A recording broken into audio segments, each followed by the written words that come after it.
On Tuesday night, we had a finance committee meeting, in part because it was halfway through the church year. And I promised the finance committee that we would have a meal together, that I would provide the food. And so I brought a crock pot of sweet corn from the farm. And I decided, you know what, I'll get a rotisserie chicken. That sounds pretty good to go along with that. And some rolls. And so I went to Price Chopper before the meeting, and that was a mistake. That was a mistake. I should have anticipated that it would be busy because it was just 2 days before Thanksgiving, but I didn't anticipate that, and it was busier than I think I've ever seen it. I went in, and you know, if you've been over there, there's usually a whole string of grocery carts in front of the door. There wasn't one grocery cart in front of the doors. That should have tipped me off. Oh boy, I'm in for a wait here. But I went in anyway because I didn't have anything but corn for the dinner, and I couldn't just serve corn.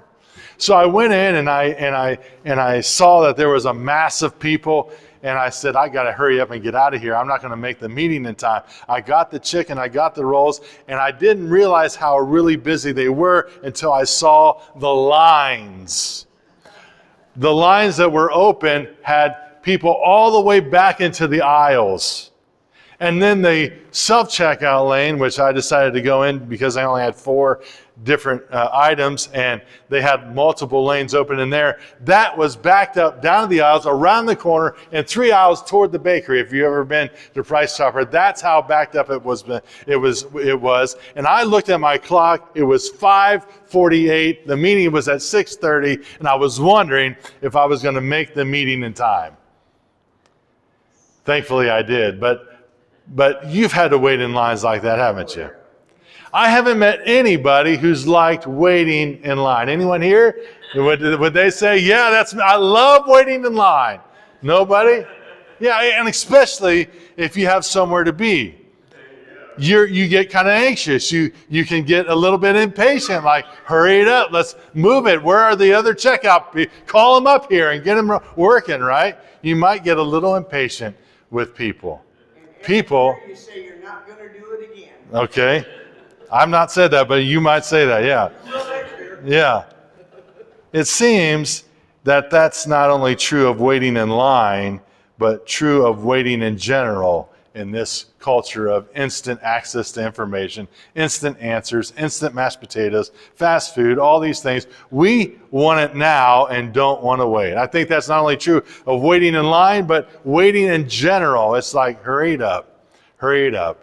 In fact, waiting has become an intolerable nuisance, and lots of people are quick to become impatient. The problem is, when it comes to spiritual matters like prayer, we quickly find out that God doesn't usually go on our timeline. God doesn't always work according to our expectations. God never seems to be in the hurry that we are and want Him to be. And so we're stuck in this dilemma because the world around us is saying, hurry up, demand it now, get it immediately. But God is asking us to wait and to trust. Zechariah and Elizabeth provide an example of God's timing. They've been praying for a child and waiting. They've been praying for more and more for a child and then waiting. And then it's been so long that it seems like they've given up hope on even having a child. They've been waiting, and they've been righteous before God, lived blamelessly, the text says, yet they have no children. Elizabeth is barren. And in that culture, children were a sign of favor, God's favor and blessing. And so it brought, especially on Elizabeth, shame and disgrace that they didn't have a child.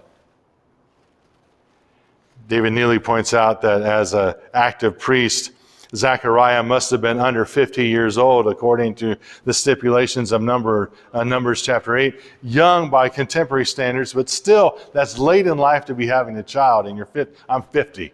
Lord knows that I couldn't stay up at night like I did with the other ones, or Beth did most of that work. Let's be honest, right? But at 50 years old, you don't have the energy and the stamina that you did when you were 20 or in your 30s. And here Zechariah and Elizabeth are 50 years or close to that, and they still don't have a child. They've given up hope, it seems, on having a child. Zechariah and Elizabeth have prayed, but there's been no child. And the hopes of having a child are slipping away. But it doesn't mean God hasn't heard their prayer or ours. We find our text in Luke chapter 1, verses 8 through 20. This is the word of the Lord. Once when Zechariah's division was on duty, and he was serving as priest before God, he was chosen by Lot, according to the custom of the priesthood, to go into the temple of the Lord and burn incense. And when the time for burning of the incense came, all the assembled worshipers were praying outside. Then an angel of the Lord appeared to him, standing at the right side of the altar of incense. When Zechariah saw him, he was startled and was gripped with fear. But the angel said to him, "Don't be afraid, Zechariah. Your prayer has been heard. Your wife Elizabeth will bear you a son, and you are to give him the name John. He will be a joy and a delight to you, and many will rejoice because of his birth. For he will be great in the sight of the Lord. He's never to take wine or other fermented drink, and he'll be filled with the Holy Spirit even from birth. Many of the people of Israel will he bring back to the Lord their God. And he will go on before the Lord in the spirit and power of Elijah to turn the hearts of the fathers to their children and the disobedient to the wisdom of the righteous, to make ready a people prepared for the Lord." Zechariah asked the angel, "How can I be sure of this? I'm an old man and my wife is well along in years." The angel answered, "I'm Gabriel. I stand in the presence of God, and I have been sent to speak to you and to tell you this good news. And now you will be silent and not able to speak until the day this happens, because you did not believe my words, which will come true at their proper time." The word of the Lord. David Neely explains that this opportunity to burn incense in the temple was a once-in-a-lifetime opportunity. And then only chosen by Lot if your division was chosen to serve in this capacity. So this is a unique opportunity that Zechariah has to burn incense in the temple. And it's on this unique occasion that he hears from an angel sent from God that their prayers have been heard. After all this time of hoping and waiting and praying, after all these years, their prayer has been heard for a child. As he offers up this incense, the angel Gabriel appears to him with the good news that their prayer has been answered. His wife Elizabeth will bear a son, and they are to name him John, which means, I love this. If you don't do this, I would encourage you to do this. Look up the names, the meaning of the names in the Bible. John's name means God is a gracious giver. So even in the name given to him, the angel and God, through the angel, is communicating, this is a gift of grace to you and Elizabeth. But not only to them, but really to all of God's people, because he says you'll not only be a blessing to you, but all of God's people, this will be a blessing. Gabriel reveals that John will be set apart for God's use, a lot like Samuel and Samson, who were also born to barren women. He says that this child, John, will turn many people to the Lord from Israel. He'll fulfill the prophecies of Malachi chapter 4. So John will be an Elijah-like figure, the Elijah who is to come, and Jesus later on confirms that.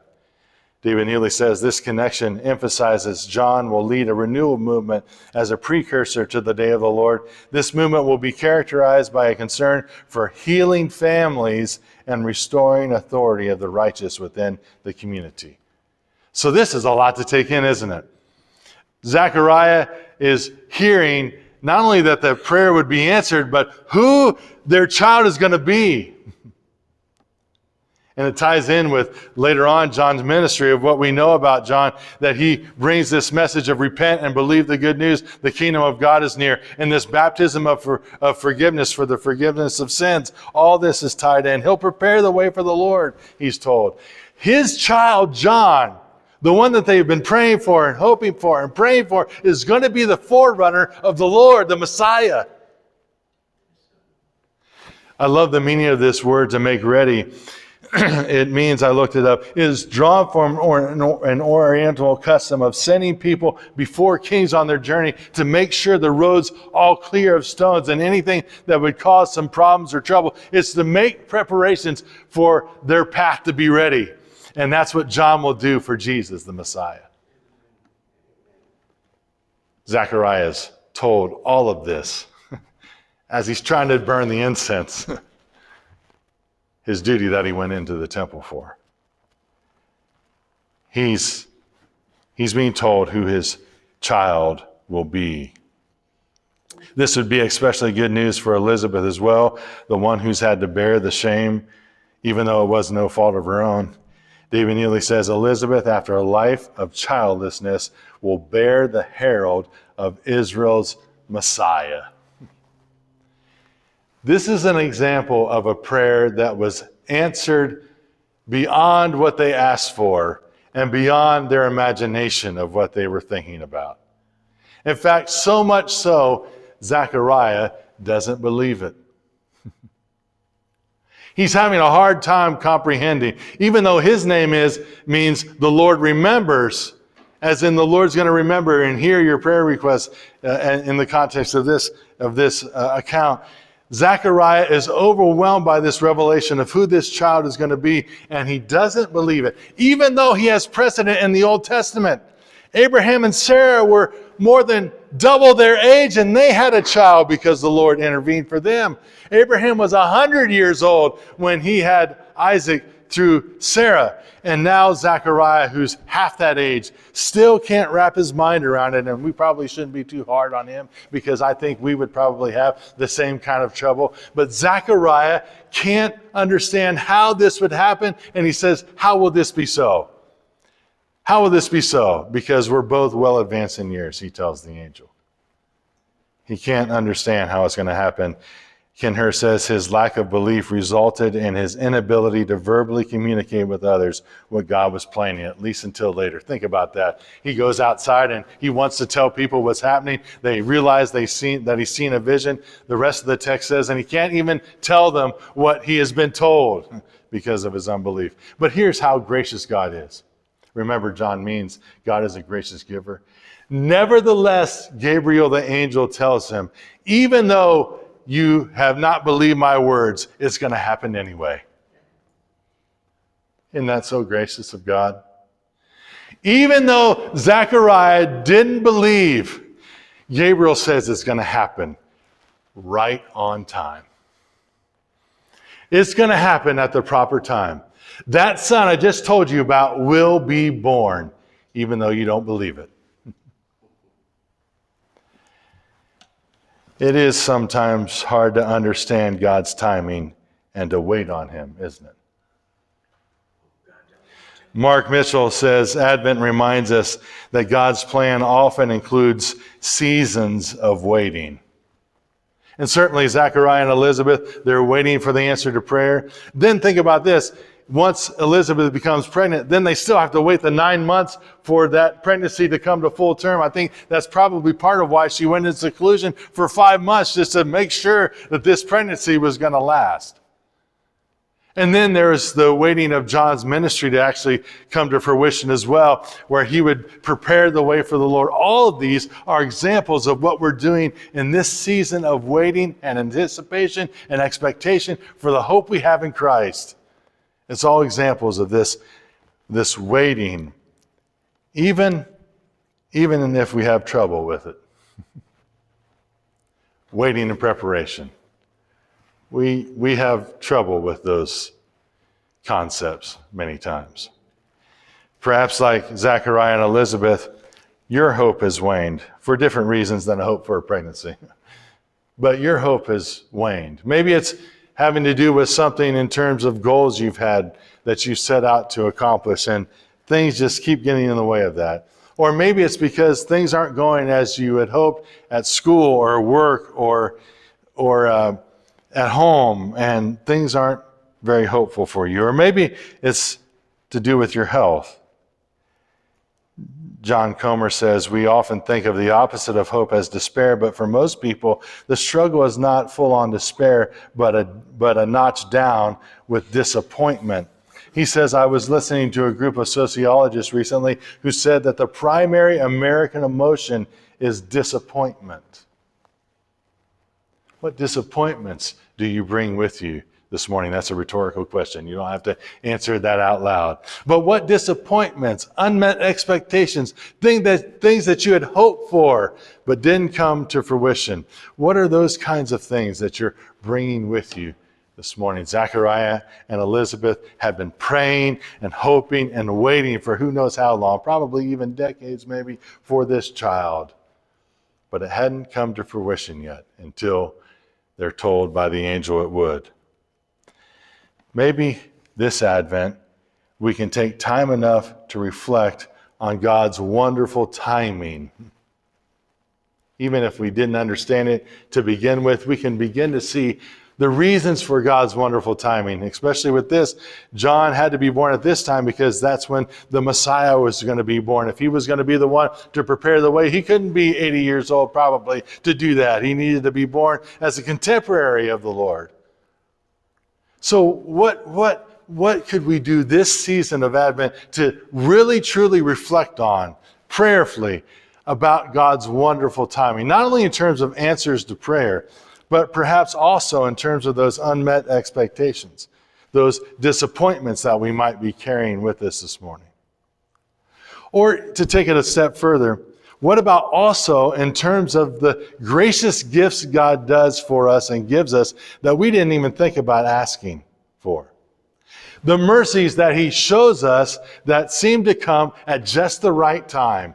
The season of Advent can be a time when we prayerfully reflect on God's wonderful timing in all these ways. An invitation to do that. So I did that myself this week a little bit. And I remembered something that happened in 2012 that I'll share with you as an example of God's wonderful timing. February 16, 2012, I was playing basketball with Patrick, a youth in the neighborhood. He's 15 years old. And we were playing in the parsonage driveway. We have a hoop there. And we were playing basketball. And I wasn't young or as athletic or as quick as I used to be then, and especially now that would be even more true. But then I wasn't quick, and I couldn't get away or out of the way of his inadvertent elbow that hit me in the neck. And I heard a crackling sound, and I couldn't breathe, and it was hard to talk, and so I knew something had happened. It was more than just a little bit of an elbow. This was like a major elbow. So I went to the doctor, who couldn't feel any broken bones or fractures, and he took an x-ray, and there was nothing found there. But he what do they call that? Referred me to an ENT, an ears, nose, and throat specialist. And I went to this ears, nose, and throat specialist who had me do a CAT scan and to see if there was any tissue damage or a fracture. And there was no fracture, thankfully, but there was some tissue damage. And he said, well, let's do an MRI just to make sure. An MRI gets a little bit deeper and more specific, more clarity about how or what's going on in the neck. So I went on June 20th of that year, or actually sometime in that year. I can't remember exactly when the MRI was. But the MRI indicated that I had a tumor in my neck, completely unrelated to the neck injury, that was down in my neck and it needed to come out. And what we found out later was this was a tumor, and a carcinoma expliomorphic edema, whatever that is. It just means there was cancer in it. And on June 20th, 2012, I had that tumor removed. What I found out this week, and my beautiful wife Beth already knew this apparently, but I didn't, and maybe she didn't tell me because she didn't want me to be worried or anxious. But what I found out this week is that this kind of cancer comes or starts from a benign tumor and then begins to accelerate and grow rapidly. And this is a rapidly spreading rare malignancy that there's only a 20% chance of survival.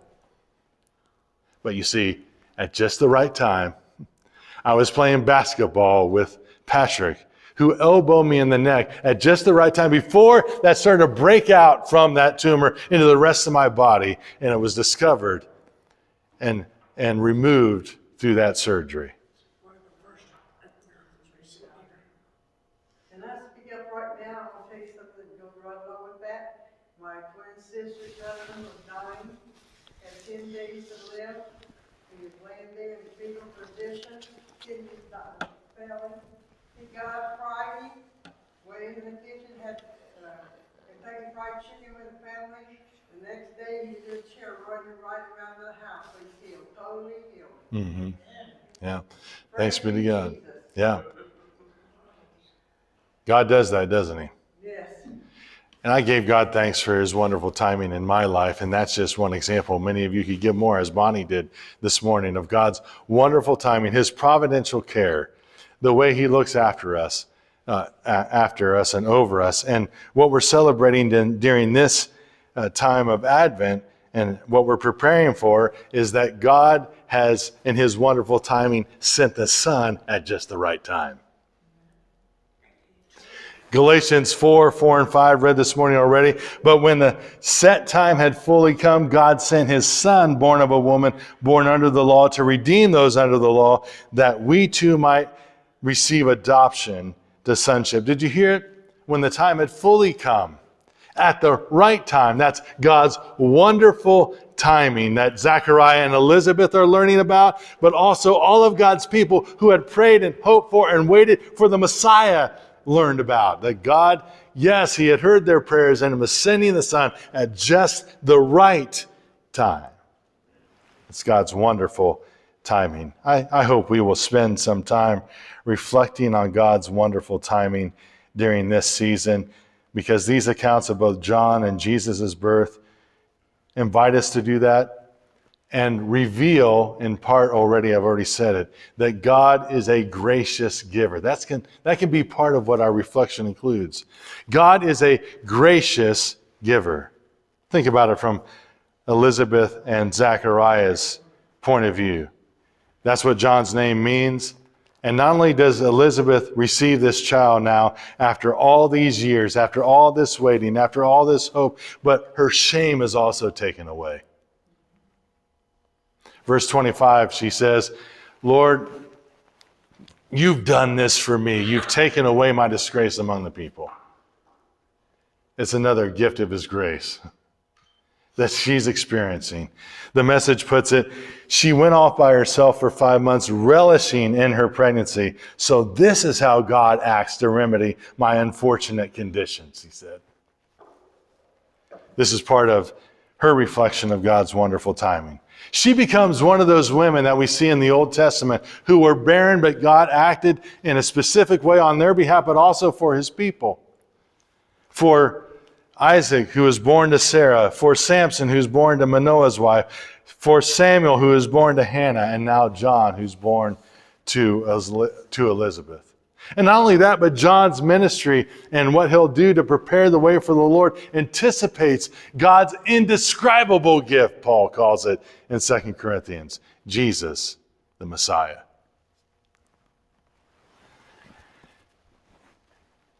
It's announced to Mary in Luke chapter 1 as well. Gabriel goes to her as well and says, you will conceive and give birth to a son, and you are to call him Jesus. He will be great and will be called the Son of the Most High. The Lord will give him the throne of his father David, and he will reign over Jacob's descendants forever, and his kingdom will never end.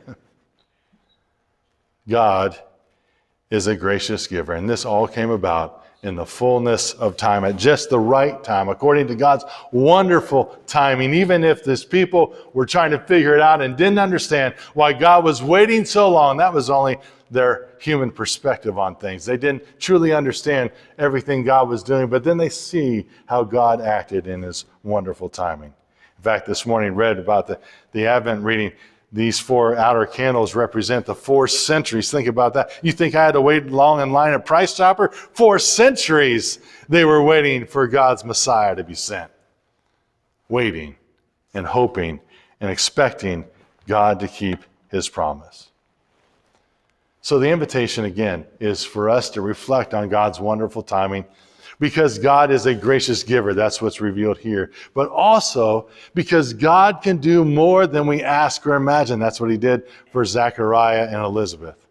And in fact, that's what Gabriel uses as an example to Mary. Gabriel tells Mary about Elizabeth and says, and now your relative Elizabeth in her old age has also conceived a son, and this is the 6th month for her who was said to be barren, for nothing is impossible with God. And hope abounds in that statement, doesn't it? Hope abounds in that statement, and perhaps hope is what you needed this morning. Perhaps hope is what you need this morning in response to our discouragement and unmet expectations and our waiting and our hopes that seem to be on hold. John Comer says, the invitation of Advent is to set our hope back on the Lord. It's a time to renew our trust in him, that he knows what he's doing. That even if he's not working according to our timeline or in the ways that we think he should, God can be trusted. And he's faithful to keep his promises. Reflection on God's wonderful timing during this season isn't meant to be a passive exercise either, if the musicians would come. There's preparation that happens in the waiting. It's not just sitting around twiddling our thumbs. There's preparation in the waiting. Preparation as we wait in hope. Preparation as we see how God is at work. And I'll just give one example from the text.